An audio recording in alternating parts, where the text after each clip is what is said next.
Topic number 11, pre-flight options. Let's go there on the course website here and basically choosing to optimize tool.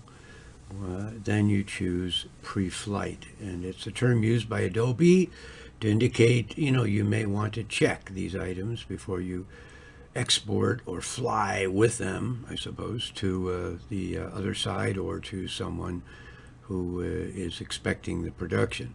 Some of these pertain to exporting the file so it's compliant, for example, with a submission to a court, the PDF/A standard or archival standards as it's called, and there are other standards as well.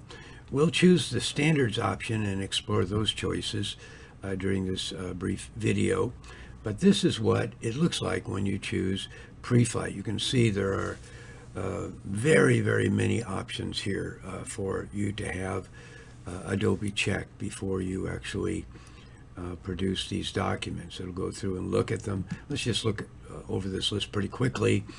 Let's say that you're planning to send these to a publishing environment. It's some kind of brochure or a book that you're putting together for an attorney or someone else. Digital printing and online publishing. So you'd probably want to do a pre-flight with regard to digital printing for black and white and digital printing for color.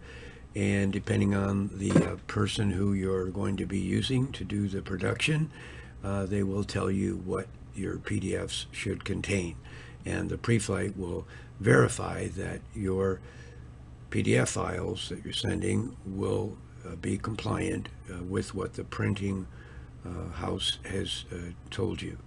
Then PDF analysis, list page objects grouped by type of object, a list of potential font problems, list potential overprint problems, printing beyond the edges of paper, list transparent objects, some objects that are not going to really show up, report PDF syntax issues regarding the syntextual issues that can come up with regard to searches and such. And then PDF fix-ups, convert all pages into CMYK images and preserve the text information, etc. I'm not going to read through all these. Just come down here to the PDF compliance. The court systems now require PDFs to be submitted PDF/A compliant. And then there are a couple of different options here that your court system might require, the -1B and the -2B. Anyway, you could have a check for that, and it'll tell you what needs to be fixed in order to get it to those compliances. And it goes down, and there's lots of other things that will have you check through on your profiles. We're going to just look at the standards, and we'll go into the Adobe program at this point. And we're going to go to our tools option, and we're going to be going to, as I had indicated before, we have the side menu over here so that we can look through those that I have brought over here to make it a little bit easier for me to find the tool that I want to use. Or if you don't have it over there, then you can cursor down with this elevator bar and find the option. And the option we want is the Optimize PDF. I'll bring that over here, and I'll click on that option. And as it comes up, we come to the Preflight option, which is a subcategory of the Optimize tool. And it detects and fixes problems to obtain a higher quality PDF document. The hotkey for that is Shift-Control-X. I'm going to click there and come up to the compliances that I want to check on. And actually, we can go over here to standards first, and then we get rid of all the extras we don't need. And so save as a PDF-A.